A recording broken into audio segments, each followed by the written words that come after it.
Hey guys, तो आज हम स्टार्ट करने वाले हैं सोलो लेवलिंग सीजन 1 का फर्स्ट एपिसोड। तो कहानी की शुरुआत में हमें सन जिनवू दिखाया जाता है, जिसके फ्लैशबैक में इसकी बूढ़ी माँ हॉस्पिटल में एडमिट होती है और इसकी बहन के पढ़ाई के खर्च के लिए इसे पैसे चाहिए होते हैं, जिस कर ये अपनी छोटी तलवार लेकर डंजन के अंदर चला जाता है। वीडियो की शुरुआत करने से पहले अगर आप एनिमे के फैन हो तो चैनल को सब्सक्राइब और वीडियो को लाइक कर एक प्यारा सा अच्छा सा कमेंट कर दो। तो ये स्टोरी शुरू होती है 3 साल पहले। तो यहाँ पर हमें एक बहुत बड़ा आइलैंड दिखाया जाता है, जिसके आसपास बहुत ज़्यादा शिप होती है और यहाँ पर 2 कैप्टन बात कर रहे हो। तो वॉइस कैप्टन अपने कैप्टन से कहता है क्या हमें भी इसमें भाग लेना चाहिए। तो कैप्टन कहता है तो इसके सामने हमारे वेपन यूजलेस है, तो हमें ये काम हंटर पर छोड़ देना चाहिए। तो होता है हमें एक हंटर दिखाई देता है जो किसी चीज़ को देखकर बहुत तेज़ी से भाग रहा होता है। तभी वो अपनी टीम के सामने आ जाता है। वहाँ पर आकर वो कहता है लाल। तभी वहाँ पर एक लाल रंग की चींटियों का झुंड उन पर अटैक कर देता है और यहाँ पर ये चींटी उनको बहुत बुरी तरीके से घायल कर देती है। वहाँ पर एक हंटर तो इतनी बुरी तरीके से घायल हो जाता है कि वह मरने के कगार पर आ जाता है। तभी वहाँ पर एक एस-रैंक हंटर आकर उस चींटी को दूर फेंककर उसे जल्दी से हील करने लग जाता है। तभी वह सोचता है कि ये है कौन और मेरे इतनी जल्दी चोट ठीक कैसे हो गई, ये सोचकर वो हैरान हो जाता है। तभी उस हंटर को पता लगता है कि वहाँ से बहुत सारी लाल रंग की चींटियों का झुंड उन पर हमला करने वाला है। तभी वहाँ पर एक एस-रैंक हंटर फोके आकर अपनी एबिलिटी का यूज़ करके उन सारी चींटियों को शॉक कर देता है। तभी वो बहुत तेज़ी से बोलता है रेड टाइगर। तभी वहाँ पर रेड टाइगर आकर और फोके मिलकर दोनों बहुत तेज़ी से मार देते हैं और सामने खड़े हुए हंटर कहते हैं शुक्र एस-रैंक हंटर आ गए, अब हम सब सेफ हैं। तभी हमें पता चलता है जो ये एस-रैंक हंटर हीलर होता है इसका नाम विनोबे होता है। तभी फोके विनोबे से पूछता है तुम इतनी तेज़ भाग कैसे लेते हो। तभी विनोबे कहता है मुझे बहुत सारे लोगों की जान बचानी है, इस कर भाग लेता हूँ। तभी वहाँ से बहुत तेज चिल्लाने की आवाज़ आ जाती है। तभी वहाँ पर इतनी बड़ी जायंट चीटे रंग की चींटी आ जाती है। तभी वह उसको देखकर रेड टाइगर कहता है क्या ये इस जगह का मॉन्स्टर का सबसे बड़ा मॉन्स्टर है। तभी वो कहता है नहीं, या यहाँ का किंग है। तभी वो कहता है नहीं। तभी वहाँ पर विनोबे कहता है मैं जब तक इन्हों को संभालता हूँ तुम जाकर करो। तभी वहाँ पर फूके अपनी एबिलिटी का यूज़ करके तेज़ी से आकर जाता है। तभी वहाँ पर रेड टाइगर जाकर चींटी का मुंह पकड़ लेता है और विनोबे ऊपर से आकर बहुत तेज़ी से शॉक कर देता है। तभी वहाँ को उनको पता चलता है कि जो रेड टाइगर होता है टाइगर उसके कुछ बॉडी पार्ट निकाल लेता है। तभी उसे पता चलता है कि ये पूरी चींटी मर जाती है और चींटी उस पर अटैक करती है। तभी ये टाइगर अपनी एबिलिटी का यूज़ कर उससे बचकर पीछे आ जाता है। तभी उसे पता चलता है ये चींटी मर जाती है और तभी वो नीचे आकर फोके से कहता है ऐसी वाहियात पावर मैंने आज तक नहीं देखी। तभी वहाँ पर उनको आवाज़ आती है और देखते हैं कि बहुत बड़ी चींटियों का समूह उनके सामने आ जाता है। फिर फोके कहता है मुझे तो नहीं लगता ये लीडर था। तभी वो क्या नाम है टाइगर इनहैंस होकर उसकी बॉडी फैलने लगती है और बहुत ज़्यादा पावरफुल होने लग जाता है। तभी उन दोनों में इतनी ज़्यादा पावर मिल जाती है और फोके अपनी एबिलिटी का यूज़ कर अपनी बिजली की ताकत से बहुत ख़तरनाक अटैक करता है और दोनों की भगदौड़ से इतना मज़ा आ जाता है। और तभी पता लगता है कि कोई इधर लाल वालों का लड़का उन्हों को देख रहा है। ये और कोई नहीं, ये माशिन होता है। इसके पास एक फायर एबिलिटी होती है। तभी इनको पता लगता है कि लाल रंग की चींटी और वाइट रंग की चींटियों की तब बढ़ रही होती है और माशिन के साथ बहुत ज़्यादा हंटर होते हैं। तभी माशिन अपनी फायर एबिलिटी का यूज़ कर सारी लाल चींटियों को तो मार देता है, पर अभी तक सफ़ेद चींटियाँ अभी तक आगे बढ़ रही थी। तभी वो अपने साथियों को मतलब हंटर को कहता है कि चलो आगे चलो और इन्हों को ख़त्म करते हैं। तभी वहाँ से एक नरेशन शुरू होती है 10 साल पहले, जहाँ से 10 साल पहले हमें पता चलता है कि दूसरी डिमेंशन इस डिमेंशन से कनेक्ट होती है और उसके अंदर ऐसे खतरनाक मॉन्स्टर होते हैं जो हमारी डिमेंशन के लिए बहुत ज़्यादा खतरनाक होते हैं। उन्हों के मारने वालों को हम हंटर कहते हैं। इन्हों की रैंक S-A-A-B-C होती है और जिन्हों के अंदर ये मैजिकल पावर होती है उन्हों का अपना ऑरा भी होता है और ऐसे भी हंटर होते हैं जिन्हों अपनी पावर कुछ भी कर नहीं बढ़ा सकते। तभी हमें कहानी स्टार्ट होती है 3 साल पहले, मतलब करंट टाइमलाइन से। तभी हमको एक कंडक्टर बिल्डिंग के सामने 1-2 जने दिखाए जाते हैं, जहाँ पर एक कॉफ़ी वाला दूसरे हंटर को जो आज रेड पर जाने वाला था उसको कॉफ़ी देता है और उसे थैंक यू बोलकर जाने देता है। तभी वहाँ पर उसका एक फ्रेंड, उसका फ्रेश फ्रेंड आ जाता है और उससे पूछता है और बता भाई क्या हाल चाल। तभी वो रिप्लाई में देता है भाई मैं तो ठीक हूँ, मुझे लगा था तूने तो हंटर की जॉब छोड़ दी। उसने कहा नहीं, बस मैं कुछ दिनों से बीमार था, उस करके मैंने कुछ दिनों के लिए रेस्ट ली थी। ओके चल भाई अब ठीक है, और बताओ क्या हाल चाल है। तभी उसमें बात करता है कि आज हमारी रेड है, इस रेड हमारी सक्सेसफुल हुई तो हमारे पास पास बहुत पैसे होते हैं। तभी वहाँ पर हमारा इस करेक्ट का मेन बंदा आ जाता है जिसका नाम है सन जिनवू। जब भी वो आता है सब उसे हाय हेलो सब कुछ कहने लगते हैं। तभी उसको देखकर उसका दोस्त हिंटा कहता है कि ये है कौन। तभी उसका दोस्त उसको देखकर कहता है वाह भाई ये तो देखने में भी बहुत कमज़ोर दिख रहा है, पर इसको हेलो ही क्यों मिला रहे हैं। तभी वहाँ पर उसका दूसरा दोस्त मतलब हंटर कहता है कि नहीं नहीं ये कुछ नहीं, ये the weakest Hunter of the year वाला बंदा है। इस करके ये देखकर ये हंसने लगते हैं और कहते क्या। और जब भी ये आता है तो इसका दूसरा दोस्त लेकर चला जाता है। हमें पता लगता है कि जिन्हों ने ये सारी बातें सुन ली होती है, सोच सोच कर मुस्कुरा रहा होता है। तभी हमें पता चलता है कि ये दोनों कुछ बारे में डिस्कस कर रहे होते हैं। तभी हमें पता लगता है कि ये दोनों इस रेड के लिए बहुत खुश हैं। ये सोचते हैं इसको बुलाया है ई रैंक हंटर को, मतलब ये रेड बहुत आसान होने वाली है और हमको बहुत ज़्यादा पैसा मिलेगा। इसको सोच सोच कर ये बहुत ज़्यादा खुश हो रहे हैं, पर आगे क्या होता है उसके लिए देखने के लिए बने रहे। तभी हमें पता चलता है ये दोनों क्या डिस्कस कर रहे थे, बहुत अच्छे से डिस्कस कर रहे थे। इनकी बातें सुनकर मज़ा आ गया था। क्या होगा अंदर जाके देखते हैं। तभी जिन्हों को पता चलता है कि जिन्हों बहुत ज़्यादा थका हुआ और इनों की बातें सुनकर बहुत ज़्यादा निराश हो जाता है। तभी आगे को बढ़ता है और देखता है कि इसकी एक फ्रेंड आकर इससे मिलती है और ये कहती है कि तुम इतने बीमार हो रखे हो। तभी जिन्हों कहते हैं नहीं नहीं बस ये तो छोटी सी चोट है। तभी इसकी दोस्त कहती है नहीं नहीं तुम्हारी छोटी सी चोट, तुम तो ए रैंक के डंजन में जाते ही हॉस्पिटल पहुंच जाते हो और मेरे को तुम्हारे करके आप तुम्हारे साथ आना पड़ता है। और जो ये वाली लड़की होती है इसकी फ्रेंड होती है और ये दोनों साइड में जाकर बैठकर गप्पे मारने लग जाते हैं। तभी ये जो हीलर होती है मतलब ये ई रैंक नहीं डी रैंक की हीलर होती है जो जिन्हों को बहुत पसंद करती होती है। तभी हमें पता चलता है कि जिन्हों इनके साथ बातें करते हुए ये लड़की कहती है कि क्या तुम मुझे डेट पर लेकर चलोगे।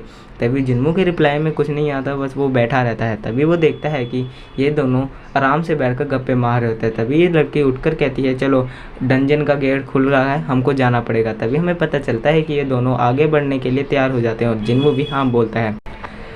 तभी हमें दिखाया जाता है कि ये डंजन का गेट खुल जाता है और तभी हमें पता चलता है कि ये होता है संग ना और इसको ये हमारे टीम का कैप्टन होता है। तभी इसमें देखकर सबको ये एनकरेज करता है। तभी सब सोचते हैं कि वाह ये तो लगता है कि कोई बड़ा एस रैंक हंटर या डी रैंक हंटर होगा। तभी इसमें क्या पता था ये कौन सा हंटर है। तभी सब सोच के संग जिन मूवीनों से हेलो हाय करने लग जाता है। तभी ये एनकरेज करते हुए कहता है चलो अब डंजन के अंदर जाने का वक्त होता है। तभी सब अंदर जाने के लिए तैयार होने लगते हैं। सबसे अंदर जाता है पहले कैप्टन जाता है और सबसे जाते हुए सबको कहते हैं गुड लक, अब इस बार बहुत ही पैसा होगा। और यहाँ पर संजिन वो अपनी दोस्त के फ्रेंड के साथ अंदर चला जाता है। तभी हमें पता चलता है कि संजिन को पास सिर्फ एक छोटी सी सस्ती सी नाइफ होती है। हमें पता चलता है कि उसके पास सिर्फ एक ही नाइफ है जिस करके वो सुरक्षित रह सकता है। वो टूट गई तो उसका खेल खत्म, उसको हाथों से लड़ना पड़ता है। उसी को सोचकर वो अंदर डंजन के अंदर चला जाता है। तभी सीन शिफ्ट होता है और हमें एक आदमी अपने प्रेसिडेंट से बात करने जाता है और आदमी पूछता है कि कैसे रही गवर्नमेंट की मीटिंग। तभी आदमी कहता है कि क्या हुआ। तभी प्रेसिडेंट कहता है कुछ नहीं, बस वो हमें कह रहे हैं कि जो भी डंजन के अंदर से हमें क्रिस्टल मिलते हैं वो हमें दे दो, उससे वो कुछ अलग बनाना चाहते हैं। तभी ये सोचकर वो प्रेसिडेंट बैठा रहता है और सोचने लगता है कि वो हमसे क्यों मांग रहे हैं ये क्रिस्टल। तभी उसको देखने के वजह का आदमी कहता है क्या हुआ सर। तब भी वो प्रेसिडेंट अपने हाथ में एक बहुत कीमती क्रिस्टल को पकड़ कहता है कि ये एक बम बनाने के लायक है जो पूरे के पूरे शहर को तबाह कर सकता है। सरकार इसको हाथ में बनाने के लिए है। तभी हमें सीन शिफ्ट होता है, हमें दिखाया जाता है कि सन जिनवू के हाथ में एक छोटा सा क्रिस्टल है जिसको देखकर वो बहुत ज़्यादा खुश हो जाता है। उसकी खुशी में तभी हमें पता चलता है गोब्लिन उस पर अटैक कर देता है। जब भी गोब्लिन उस पर अटैक कर रहा होता है तभी हमें पता चलता है वो पूरी तरीके से घायल हो जाता है और उसकी नाइफ टूट जाती है। ये देखकर वो पूरी तरीके से डर जाता है, मतलब कांप उठता है। तभी हमें पता चलता है गोब्लिन ने उसके पेट के अंदर छुरा घुपा दिया और उसे सैतामा कहता है कि चलो भाई इसे तुम ठीक करो। इस लड़की को कहता है क्योंकि ये हीलर होती है। तभी हीलर सन जिनवू को ठीक करने होते हैं, कहती रहती है तुम क्यों करते हो। तब वो कहता है नहीं मुझे अपनी बहन और अपनी पढ़ाई के लिए खर्च चाहिए। तभी उसे देखते हैं कि सारे आगे लड़ रहे हैं, मैं सबसे वीकेस्ट पीछे हूँ। तभी ये प्रेसिडेंट सोचता है कि क्या हुआ यार, फिर ये कहाँ से मिलेंगे ऐसे क्रिस्टल। तभी हमें पता दिखाया जाता है ये क्रिस्टल उसके पास बहुत ज़्यादा होते हैं और ये बहुत ज़्यादा कीमती क्रिस्टल होते हैं।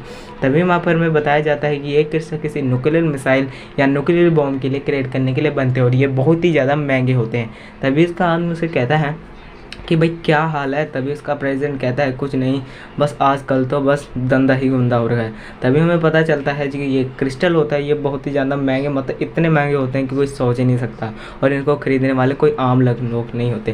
और ये पता चलता है जो प्रेसिडेंट होता है ये अपने ज़माने में एक बहुत खतरनाक हंटर हुआ करता था, ये भी एक एस रैंक हंटर होता था। तभी हमें पता चलता है कि वो सब अंदर जाके टीम का कैप्टन मार रहा होता है बहुत बड़े राक्षस को। तभी हमें पता चलता है कि सारे आगे होते हैं और सन जिनवू पीछे अपनी दोस्त के साथ बैठकर खुद को हील कर रहा होता है। तभी हमें पता चलता है कि उसकी दोस्त उस पर चिल्ला रही होती है और वो दोस्त उससे पूछती है क्या तुम मुझे अगली बार से डिनर पर लेके जाओगे, और सन जिनवू चोट ठीक कर देती है। तभी वो सन जिनवू चोट को ठीक कर कर खुश हो जाता है। तभी सन जिनवू कहता है चलो मैं चलता हूँ। तभी वो इस पर चिल्लाने लगती है। तभी कैप्टन कहता है कि चलो अब तो सब मर गए, हमें लगता है चल खत्म हुआ। सन जिनवू कहता है मुझे इस बार कुछ नहीं मिला, अब मैं घर किस मुँह लेकर जाऊँगा।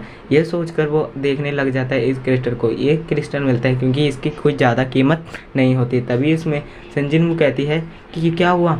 तभी हमें पता चलता है एक हंटर उन लोगों को बुला रहा होता है। उसे पता चलता है ये डबल डंजन गेट होता है, ये कोई नॉर्मल गेम है। तभी सब को काउंटिंग करने लगते हैं कि जितनी जिसकी वोट आई ज़्यादा वो इसके अंदर तभी जाएंगे। तभी हमें पता लगता है कि ये टोटल 13 लोग हैं। इन 13 लोगों में से 7 और 6 का होने वाला है। तभी हमें पता चलता है कि कैप्टन कहता है हमें आगे जाना चाहिए और इसका दोस्त कहता है कि नहीं, और इसका कैप्टन कहता है हमें आगे जाना चाहिए। आधे लोग मना कर देते हैं पर आधे लोग आने के लिए तैयार हो जाते हैं क्योंकि उनको पैसा चाहिए होता है।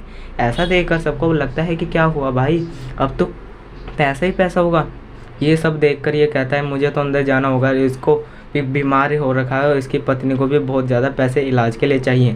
तभी कैप्टन कहता है कि सबको अपनी वोट देनी पड़ेगी, जिसके हिसाब से ज़्यादा वोट हुई तब अंदर जाएंगे। तभी हमें पता चलता है कैप्टन सबको वोट देने के लिए कह देता है। तभी हमें पता चलता है सब अपनी वोट देते हैं, सिर्फ सन जिनवू रह देता है। उसकी एक वोट से सब फाइनल हो जाता है और अपनी वो सोचता है कि मुझे अपनी पढ़ाई के और पैसे के खर्च के लिए पैसे चाहिए। तभी वो अंदर जाने के लिए तैयार हो जाता है। तभी सबको अंदर जाना पड़ता है।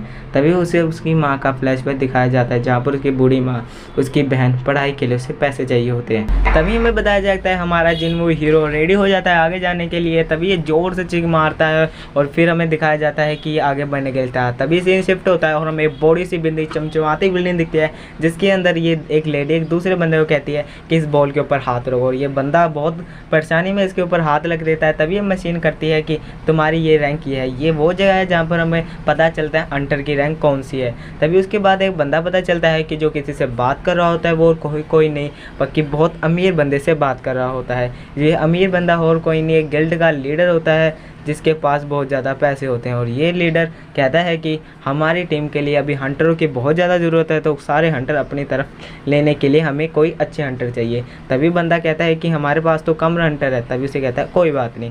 तभी उसके बाद सीन शिफ्ट होता है, हमें दिखाया जाता है एक चोर एक्टिवा एक लेडी का पर्स चुराकर भाग रहा होता है। तभी हमें दिखाया जाता है ये बहुत तेज़ी से अपना मुंह छुपाकर भाग रहा है। तभी उसके लड़के के सामने एक भूत की तरह एक आज लड़की आ जाती है। वो उसके हाथों से पर्स को छीनकर अपने हाथ में पकड़कर जिस लेडी का होता है उसके हाथ में दे देती है। तभी उसको थैंक यू कहकर वो उधर से जाने लगती है। तभी हमें दिखाया जाता है कि वहाँ पर वो बहुत ज़्यादा खूबसूरत होती है, मतलब उसके आमने सामने बहुत ज़्यादा भीड़ लग जाती है, जिस करके वो थोड़ा सा मतलब कम ही मतलब ज़्यादा सा नर्वस होने लग जाती है, जिसको देखकर वो थोड़ा सा परेशान होकर वहाँ से जाने लगती है। तभी हमारे पास सीन शिफ्ट होता है, हमें दिखाया जाता है कि ये डंजन में ये कैप्टन और इसकी पूरे हंटर टीम आगे बढ़ रहे होते हैं। तभी हमें दिखाया जाता है कि ये बहुत तेज़ देर से आगे बढ़ रहे हैं। इनको काफ़ी से काफ़ी मतलब अभी तक 1 घंटा पूरा हो चुका है अंदर जाते ही जाते, मतलब ये बहुत नीचे जगह पर आ चुके हैं। तभी हमें दिखाया जाता है कि जिनवू और जिया आपने से दूसरे से बात कर रहे थे। तभी हमें बताया जाता है जियो से कुछ पूछ रहा होता है। तभी उसके बाद जियो पूछ रहा है क्या हुआ तुम्हें। तभी जिया कहती है कि तुम इससे अभी ये हंटर मतलब एक मॉन्स्टर है उससे तुम मरने ही वाले थे, मैंने तुम्हें बहुत मुश्किल से बचाया। वो कहता है कोई बात नहीं थैंक यू। फिर हमें पता लगता है जो जिया होती है वो एक हीलर होती है, वो उसे हील करके उसे ठीक करवाता है। तभी हमको जियो दिखाया जाता है, फिर वो उससे सॉरी मांगता है, वो कहती है कोई बात नहीं। फिर ये लड़की सोचती है कि क्या हुआ मुझे हर से बार बचाना। तभी ये जिनवू सुन लेता है। तभी इनको बहुत तेज़ी से आवाज़ आती है इनों के कैप्टन की कि चलो डंजन का उन्हों को गेट मिल गया है। और कोई गेट नहीं, वो गेट उन्हों से लगभग 100 गुना मतलब 10 गुना उन्हों से बड़ा था। वो गेट कुछ ज़्यादा ही बड़ा था।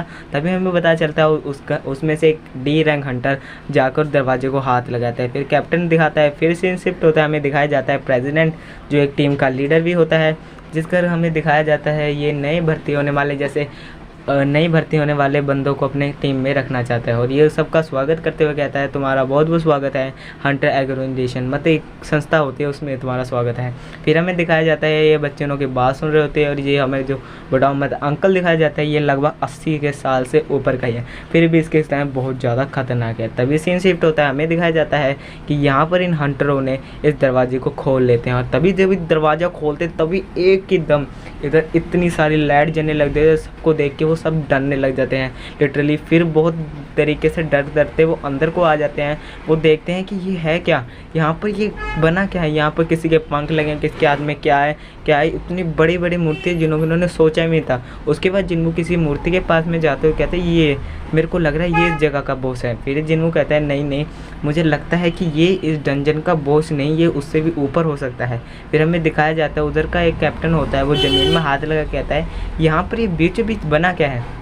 तभी हमें दिखाया जाता है वहाँ पर एक क्रेचर होता है, मतलब फिर वहाँ पर वो कैप्टन कहता है इस पर तो कुछ लिखा है, लगता है ये मुझे पढ़नी आती है। तभी वो वहाँ पर पढ़ता है पहला नियम कि भगवान की पूजा करो, दूसरा नियम है भगवान की आस्था करो, तीसरा नियम था कि अपनी आस्था को प्रकट करो। तभी हमें दिखाया जाता है कि उसकी जो फ्रेंड होती है जिया, वो कहती है कि ये स्टैचू मुझे देख रहता है। जिन्नू कहता है नहीं ये स्टैचू कहाँ देख रहा है। तभी हमें दिखाया जाता है कि स्टैचू कुछ नहीं कर रहा, मतलब बैठा होता है अपनी जगह पे। फिर हमें दिखाया जाता है ये जिन्नू आगे पीछे देख रहे होते हैं और तभी बहुत तेज़ी से दरवाज़ा बंद हो जाता है, बहुत ज़्यादा आवाज़ आती है। फिर हमें दिखाया जाता है सारे घबरा के इधर उधर जाने लग जाते हैं और डरने लग जाते हैं। वहाँ में से एक घंटा कहता है मुझे पैसे की कोई फ़र्क नहीं, बाहर में जाए पैसे, मैं जा रहा हूँ। तभी हमें दिखाया जाता है जब भी वो गेट को हाथ लगाता है वहाँ पर एक मॉन्स्टर मतलब कोई आकर उसे एकदम उसकी गर्दन उड़ा देता है। फिर हमें दिखाया जाता है और उसको देखकर जिन्नू उसके दोस्त और बाकी सारे हंटर्स की ऐसी तैसी हो जाती है। तभी हमें जिन्नू दिखाया जाता है जिसकी पुतलियाँ बहुत ही ज़्यादा बड़ी हो जाती है और जो ये मॉन्स्टर था ये अपनी जगह पर आकर खड़ा हो जाता है। वहाँ पर ऐसे बहुत ज़्यादा मॉन्स्टर होते हैं, मतलब बहुत ज़्यादा स्टैचू होते हैं जो अपनी जगह पर आ जाते हैं और कोई भी आगे जाता है उसको उधर से अलग करते हैं, मतलब मार देते हैं। तभी हमें दिखाया जाता है कि जिन्नू किसी को पीछे देख रहा है। तभी हमें पता चलता है ये बड़ा सा स्टैचू अपनी जगह से उठने के लिए तैयार होने लग जाता है। तभी ये जिन्नू को देखता है, जिन्नू पूरी तरीके से डर जाता है। फिर तभी जिन्नू चिल्लाकर कहता है सारे नीचे झुक जाओ। तभी हमें दिखाया जाता है कि जो ये बड़ा सा क्रिएचर होता है अपनी आंखों से आग निकाल कर सबको मार देता है, मतलब आधे से ज़्यादा हंटर तो पूरी के तरीके से मारकर घायल हो जाते हैं। तभी हमें दिखाया जाता है ये स्टैचू अपनी जगह पर बह जाता है। फिर हमें दिखाया जाता है ये मतलब जिन्नू हमारा हीरो सबको कुछ एनालाइज मतलब कुछ ऑब्जर्व कर रहा होता है। यहाँ पर हमारा सीज़न का फर्स्ट एपिसोड का पार्ट 1 यहाँ पर ख़त्म होता है। वीडियो चलेगी तो लाइक करना, चैनल पर नहीं तो सब्सक्राइब करना। मिलते हैं मेरी नेक्स्ट वीडियो में और आगे वाली जो मैं एक्सप्लेन करने वाला हूँ वो इससे भी खतरनाक होने वाला है, क्योंकि मैंने अपना नेक्स्ट मतलब अपना धाकड़ माइक ऑर्डर कर लिया है अमेज़ोन से। आपको भी माइक चाहिए, आप जाइए अमेज़ोन के लिंक पे जाकर आप अमेज़ोन पर वो माइक खरीदिए। मेरी भी आवाज़ थोड़ी क्लियर नहीं हो रही होगी क्योंकि मेरे घर में बहुत बंदे इधर उधर से बोलते रहते हैं और मेरा कोई एक खास कमरा नहीं है। इस कर मिलते हैं मेरे नेक्स्ट वीडियो में और हमें इसका थोड़ा सा फ्लैशबैक भी दिखाया जाता है कि कहाँ पर ये जिन्नू सोच रहा होता है कि इतना गरीब होता है कि इसके पास कुछ नहीं होता है। फिर हमें दिखाया जाता है कि लोग बहुत बड़े खरीद रहे होते हैं सामान और इसके पास सिर्फ एक छोटी सी नाइफ होती है जो कि बहुत ज़्यादा सस्ती आती है और उसके बाद इतने भी पैसे नहीं होते कि वो अपना पैर मतलब अपने जूते खरीद पाए। मिलते हैं फिर गाइस नेक्स्ट वीडियो में, तब तक के लिए बाय बाय। चैनल को देना लाइक और सब्सक्राइब और कौन से मैं अगले एक्सप्लेन करूँ पार्ट 2 में मैं कैसे एक्सप्लेन करूँ और मैं उसमें फाइट सीन भी देने वाला हूँ कुछ ज़्यादा ही, तो आप इंतज़ार करना। मिलते हैं मेरी नेक्स्ट वीडियो में, तब आपको मेरी नेक्स्ट वीडियो में बहुत ज़्यादा मज़ा आने वाला है। मिलते हैं नेक्स्ट वीडियो में, मिलते हैं, बाय बाय।